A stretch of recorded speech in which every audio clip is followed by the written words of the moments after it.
Hello everyone, and welcome back to a new episode of Dungeon Crawl Stone Soup. We're playing a pale draconian conjurer of Hepliocalcana.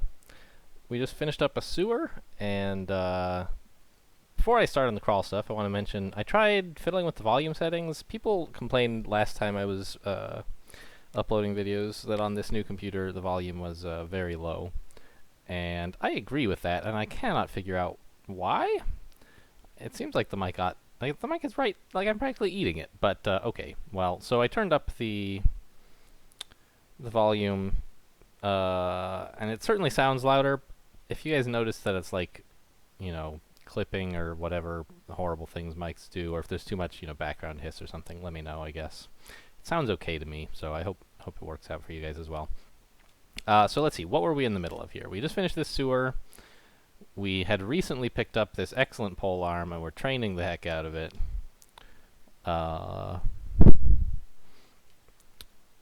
We used... Oh, I remember... Was this the game where we used a potion of might to survive, like, some outrageously bad situation, and it didn't seem like it should work, but it did? I think so. No, stop. Don't do that. I want to just look at what is going on in the dungeon. Where we left, where the sewer lets out to before I head back upstairs. Okay, so nothing much. We've killed all the nearby monsters. There was an orc who was giving us a lot of problem. An orc warrior, rather. I forget if we dealt with him or just ran away. I'm pretty sure we just ran away, so he's still on the loose. Okay. We have International, we have 1 pip of Piety, so we still can't do anything interesting. We have Breathe Steam. No interesting evocables. Okay. Let's get started, I suppose. I don't want to go that way. That's just basically back towards where the orc is. The orc warrior. Which is not like the worst thing in the world, but no sense messing with him when we don't have to. Okay, there's Edmund. We might be okay with just this ridiculous trident. Polearm is the word I was looking for. But we do have like some spells, and that's probably a better choice to start with. Just like see if we can get... We got some pretty solid Searing Rays going earlier. So let's see how that goes. How much is he draining me? Quite a bit, in fact. Let's go ahead and finish this Searing Ray and then back off. How well is this working? It did quite a bit of damage there. And again, some more damage. And we're tanking for International, which is good. But we're already quite drained. I don't want to get much worse. I don't know, maybe I'm overstating the danger, but let's just back up and tab him. International seems to be doing just fine. Okay. Yeah, we didn't need to eat any more draining to make that work.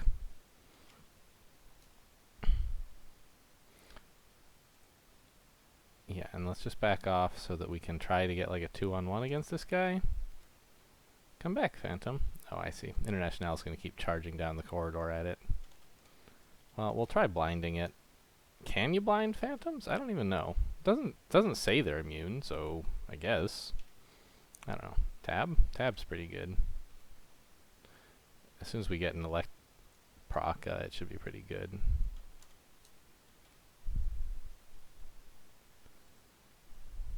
And even if we don't, I mean, it's +7, you know? There we go. So anyway, that, combat like this is why I was so keen to track down that orc. 4 potions of brilliance. If I remember to use those, they're quite valuable. We are... I shouldn't have opened that door. Fortunately, nothing that saw me on the other side is able to open a door. But we did make some noise. Oh, and the jelly just wanders right through the door? No, something opened it. Interesting. Well, we shouldn't be here anymore. Does necrophages have arms?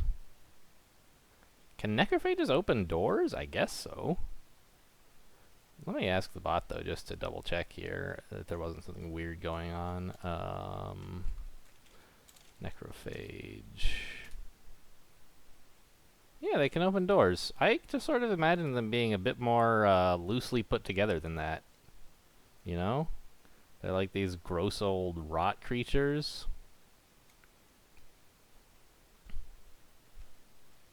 Yeah, we can just like tab most stuff now. This is why, this is not why exactly. It's an example of why I like to tell people that the background that you get is just a set of tools to help you survive. What? Oh, I see. It's attacking the plant and International's in the way. Well, don't attack the plant then. Why I like to tell people that your background is just a starter kit to help you survive the early game. After the early game, you should be just taking advantage of... As soon as you're out of immediate danger of death, you should mold your character towards whatever the dungeon throws at you. And like, here, that is particularly obvious, I think. This is a very strong case that many players, I think, would say, oh, well, that is a pretty cool trident. I should use it and tab things. Although, I suspect that there are a not small number of players who would say, oh, this trident is good enough to kill things even without training it. And I'm a conjurer, so I'm going to keep working on spell power stuff and just hit enemies with this in the super early game. Yeah, International, come on. We didn't really mean to attack that plant. Right? Say that this is not really for their character long term, and therefore I shouldn't invest in it because I'm a conjurer, and la la la, on and on. I think that's a big mistake. You're missing out on the true power of this weapon by choosing not to train it. Like, yeah, it probably will kill things. The fact that you found it does mean you're quite lucky, because you can probably kill things even if you play incorrectly by not training that weapon. At any rate, I assert incorrectly. I'm sure it's like a playstyle thing, and there are good players who might disagree with me. But, you know, you guys tune into me, right? You don't tune into whoever else. Or maybe you tune into them too. Feel free. But right now you're listening to me, and so I get to say whatever silly stuff I think is good strategy. So, I have the screen open because we... Oh, I've been forgetting to breathe steam. Alright, should remember that. I have the screen open because we got to 2 pips of piety, and therefore can choose between a knight, a battle mage, and a hexer. From what I hear, hexer is the strongest, as I mentioned in a previous video. And I don't think the fact that we're a conjurer particularly makes a difference there. We're doing a lot of tabbing now, and like having the ancestor on the front lines like you would like a knight ancestor to be has actually been kind of annoying. She keeps getting in the way of all my dang spells. So I don't know. We could go for hexer. Sure, I'll take it. Yeah.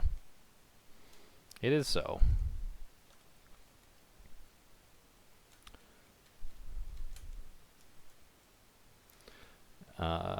Kind of fits with International's vibe from Invisible Ink, right? If you guys have watched any of my Invisible Ink series, not only was she like a super spy, like everyone in that game, but she was particularly a hacker, which of the 3 options, I think that hexer sort of most closely resembles hacking, if you had to draw a comparison between the 2 games. Which obviously we don't have to do, but you know, it's fun, why not, right? Wand of Confusion, that's actually pretty good, I think. It's not like amazing, but in general, I am glad to have that handy. And what can my Hexer do? Is it just like confuse now? Slow and confuse. Okay, and then they gradually get leveled up, right? Yeah, level 15. Slow turns into paralyze, I guess. Oh, and it's a dagger of draining. That's pretty cool.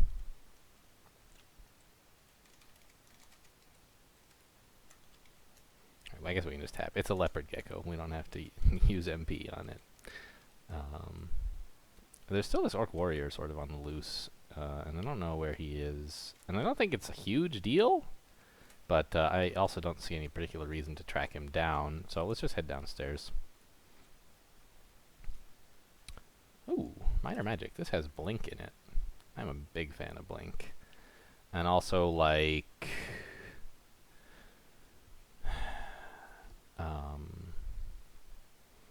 Mephitic Cloud and Conjure Flame are like pretty good, especially if we have a polearm. Conjure Flame can be real nasty. And it's a conjuration spell, so we don't really even have to train anything for it.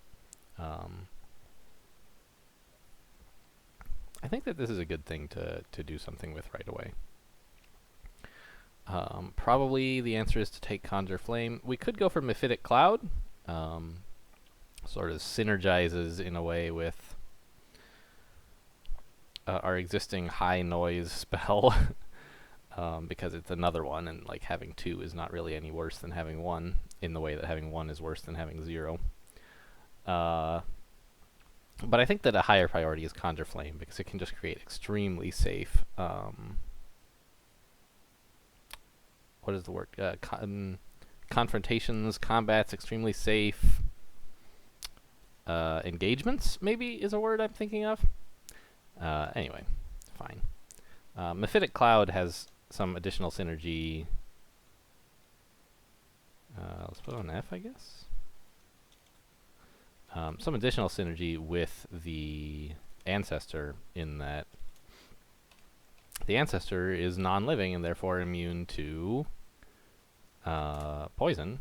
So we could use that while the enemy is fighting our Ancestor, so that would be cool.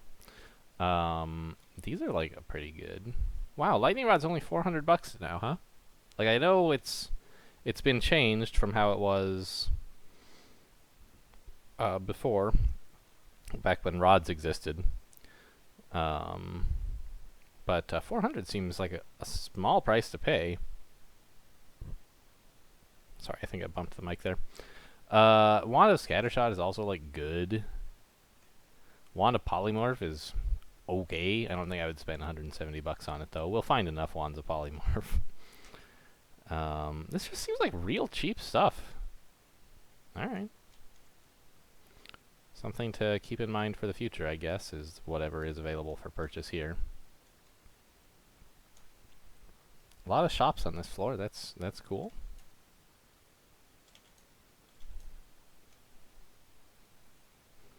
Yeah, they usually come in like 4s, right? Book of Battle, Book of... We've already marked Book of Frost, haven't we? We found it in a store, but I didn't mark it. That was foolish. Well, let's view this bookshop and go shopping. Is Apportation still in that book, by the way? It is, okay. We already had Regen. Book of Frost, sure. And I think there was something interesting in here. Yeah, like, there were several bolt spells.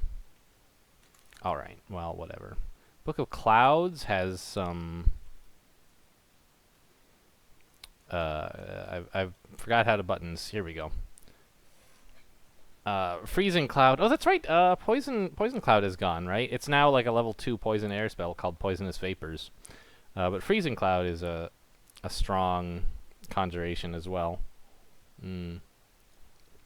Probably not so good with an Ancestor, though. So what in here appeals to us? There's a Book of Geomancy. That's not very good. Okay, I couldn't remember that. I was thinking it was like a Book of the Earth. I've marked Book of Battle here, but actually the only thing in it that I particularly want is regen. Maybe Spectral Weapon, actually, since we have a Trident. But it's like, eh. Alright, so that's nothing interesting. Book of Conjurations, that's the one we started with. Unlife, if we wanted to head into Necromancy. Here's some high-level stuff, as well as the low-level stuff. So we have pretty much, like, an unlimited supply of, like, high-level spells in any direction we want to move, is what it looks like to me. Available in shops. So that's cool. Alright, well, we certainly don't need any of those.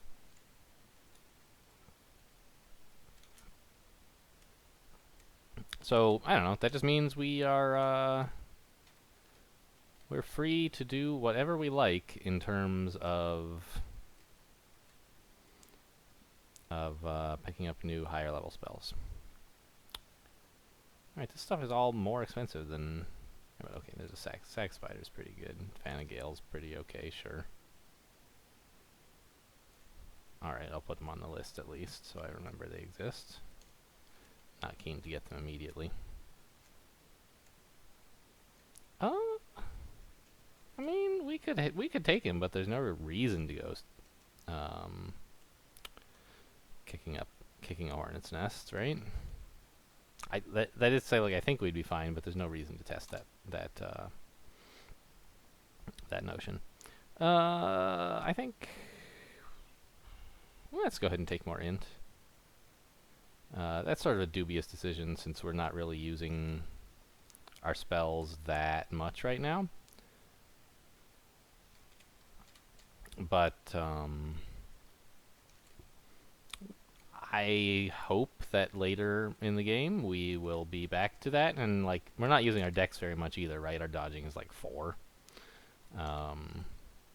So int is the one skill that you would happily, like, okay, I would happily take as much as you would offer me of all 3 stats, right? It's not like I would say, no, please, not more strength.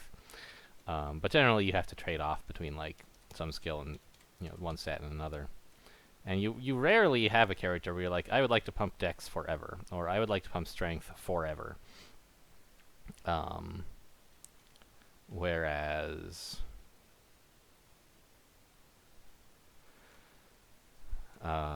pumping int forever is something that you, like, do want to do on a character that relies heavily on spells. You know, you would also sort of like to pump dex on such a character, but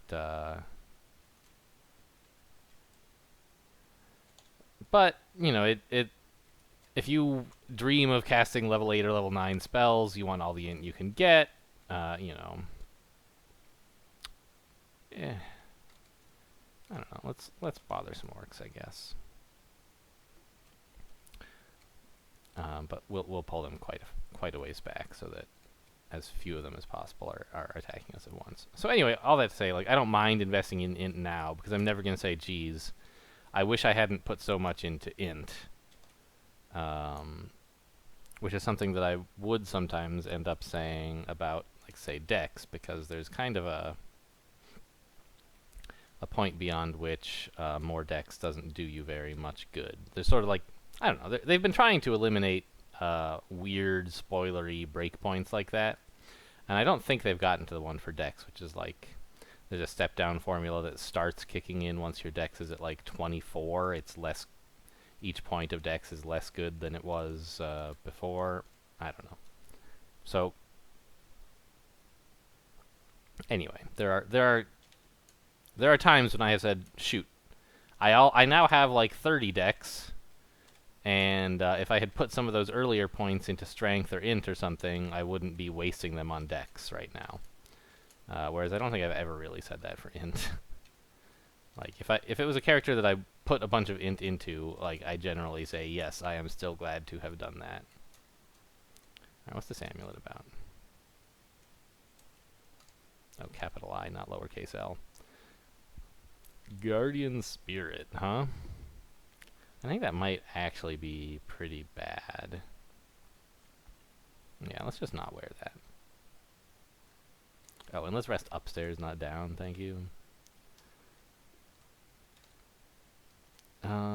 I guess I also have some scrolls. Yeah, recharging. Okay, well, hit me up with confusion then. And let's identify that confusion as well, so that we can use it pretty freely. That'll be something to toss a few points into evocations for. Having a way to confuse sort of medium threat level enemies in the way that we have been sort of just like hitting them with dazzling spray, but confusing them would be far more effective if you could do so reliably. This must be Lair, right? There's like a Komodo dragon in there. Yeah. Alright, well, we'll leave that for now.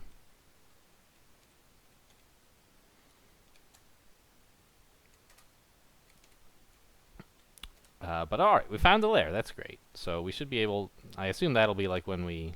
Where did you go, Scorpion? He got blinded and forgot about me. Oh, and confused. Good work, International. You did it.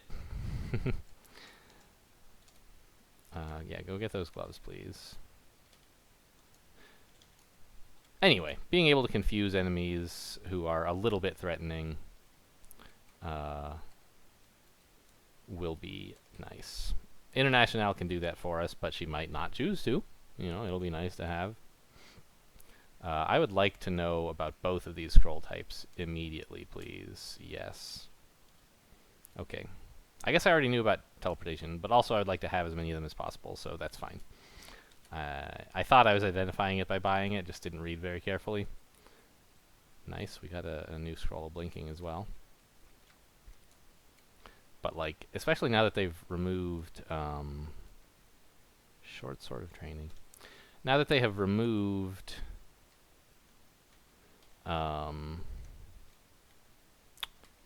wands of teleportation, I think scrolls of teleportation are like an extremely valuable resource.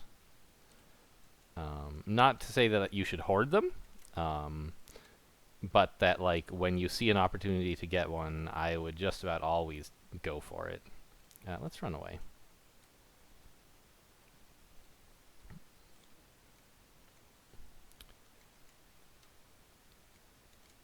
Yeah, can we reach over her and hit a bit, maybe? We don't yet have Idealize, which is something I would love to give her right now, to help her out with all this stuff we're fighting. I'm tabbing instead, and you know, when it hits, it's great, but it doesn't always, right? So, okay, great. I wonder if I should be training invocations yet. Probably not. The polearm is polearm training is showing more. What is it called? When showing more more return on investment, showing more. There's a way you can phrase it so that it's showing more of something, right? But I can't really think what I mean. Well, okay. This is a slightly dangerous fight, I think, against these orcs. These orc priests.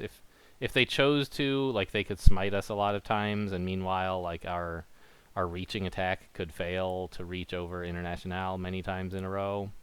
So, I don't know. That was a bit dangerous, maybe. Might have been better to actually engage them without International in the middle. I don't know. That's a lot of orcs. International is smitten. Oh, she loves me. That's sweet. I'm really tempted to put down a prism somewhere, but I think it would just blow up International for no good reason.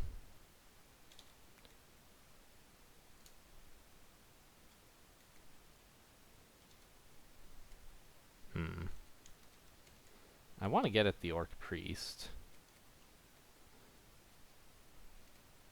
What if I put one here? I bet they're going to chase me in this direction, right?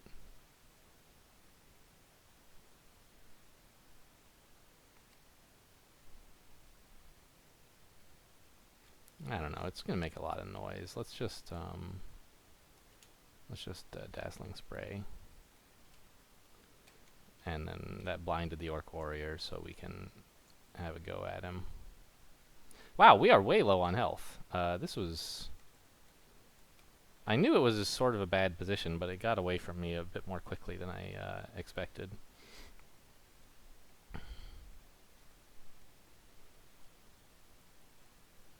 So we'll just run away here. See if maybe International can do something useful at all. No, she's just having to chase these guys.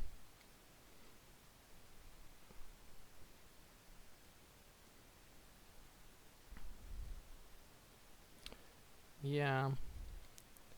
I think as soon as we can get away from the orc priest, the warrior is not really that much of an issue.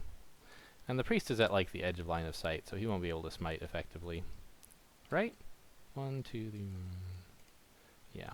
So he's having to spend every turn just chasing us. He won't be able to take a turn to smite without falling out of line of sight. So we are free to just sort of regenerate health while we run away forever. Until we run into something, I guess. I'll try not to. I guess the stairs we want are up this way. International is dead, and that's too bad. Sure, I'll take the escape hatch. And then I will get back to pillar dancing while we wait for International to return. We're regenerating health as well, of course, and then just tab the heck out of this guy. So, you know, maybe not the best encounter, that's the word I was looking for earlier. Not the best encounter. I sort of let it get away from me and had to react I had to solve the problem in a reactive sort of panic mode where it would have been better to anticipate the problem, solve it proactively before anything got threatening at all. Whew, one-shot that guy. Alright, let's... I don't know, that's going to get International too, right? Let's back up a step. Ooh, one right here would be... No, that would get International too, wouldn't it?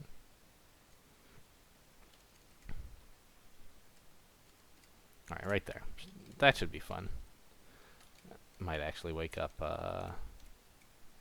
whatever monster we left on this floor. Oh, we didn't.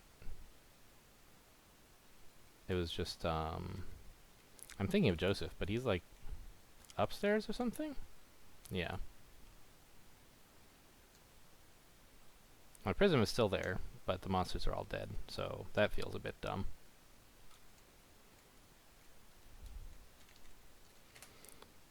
Okay, and so there's a halberd lying around, but not anything worth really thinking about for the long game. Just fighting that white with the halberd reminded me, like, hey, have we seen any better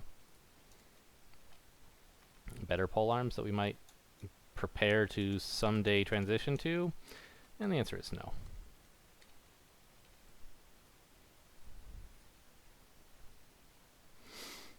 So, where to? I guess we can finish exploring this area.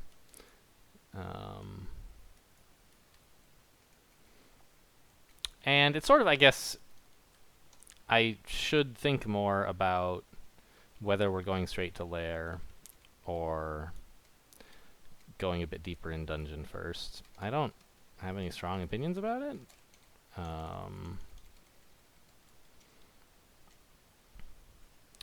Is there anything about our character that would indicate one way or the other?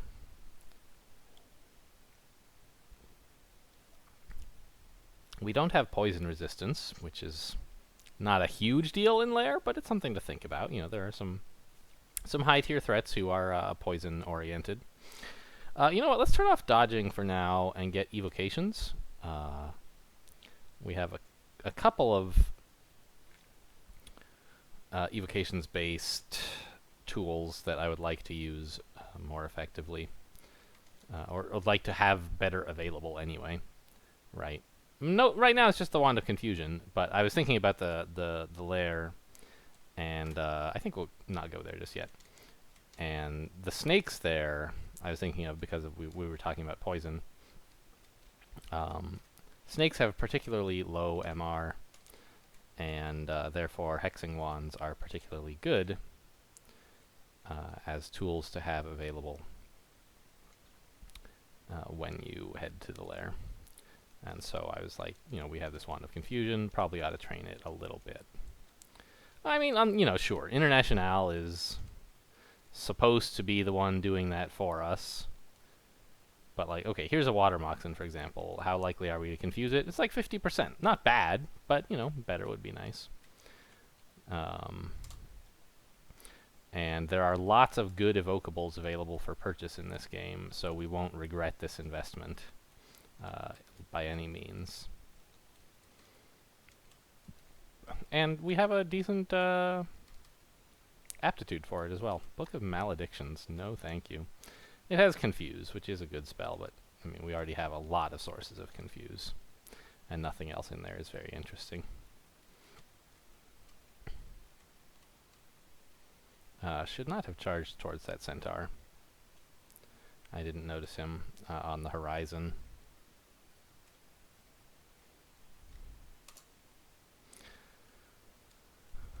Okay, evocations is at 2. That's like, I'd like to get it to around 5. It's not like crucial that I, you know, hit exactly 5 or anything, but that's like about where I would like it to be. It's just sort of a good level to have things at for lair.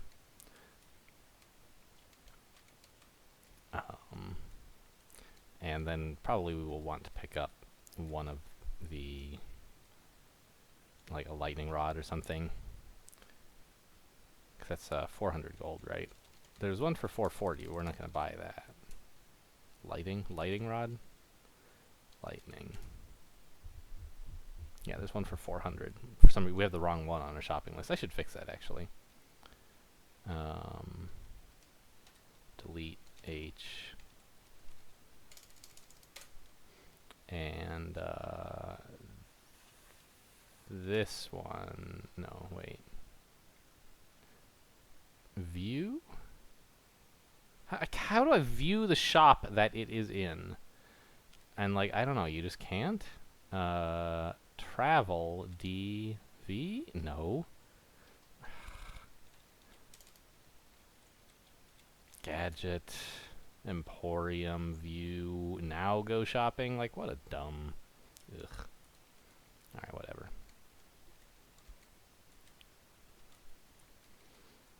More books! They're still bad. I mean, there's a lot of good hexes we have, like, there's a lot of hexes. Of the hexes, spells which 4 hexes are good, but not particularly of interest to us, I think. Ooh. I don't like this mark at all. We should be okay to handle most stuff on this floor, but I'd rather not handle it all at once, please.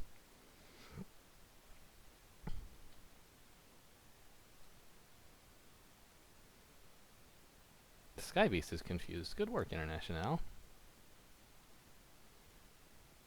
The two-headed ogre could kill International. Yeah, that's what I was... not very happy about. There's 2 of them. Wow. Alright, let's get out of here. We need to avoid... we need to be thinking about getting surrounded and how to prevent it. Because we were, until just this moment, marked. So pretty much everything was going to come get us. Now, at least, we won't have that happen. But we're going to have to get some distance from these ogres. I'm not at all comfortable tabbing these guys. They just have too much health. They do way too much damage, and I was thinking about health because it's like, okay, you know, maybe you could tab them, and if they were going to die in one hit, it would be okay to tab them, but that's not very likely. So that was a pretty nasty alarm trap. Woke up two two-headed ogres. They seem to have stepped on another alarm trap.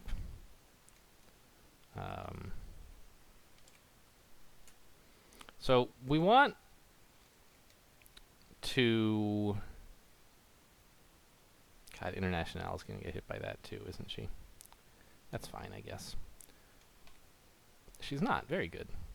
We want to, like, tank a little bit so that these guys don't just wipe out International is the deal. There we go. That went pretty well. You don't want to let the ogres wail on you for too long, but you don't want to let them kill International with no danger for themselves. So putting down a prism and then standing near International was, I think, a good way to get maximum damage into them. Alright, so Dungeon 9, we could go down to 10, but it's been a bit sketchy, so let's head to Lair. And then I think it'll be about time to call... Oh, I can try to reach through this. Oh, he runs away. Very clever. But then he comes back. I mean, wow, let's blow up some plants, huh?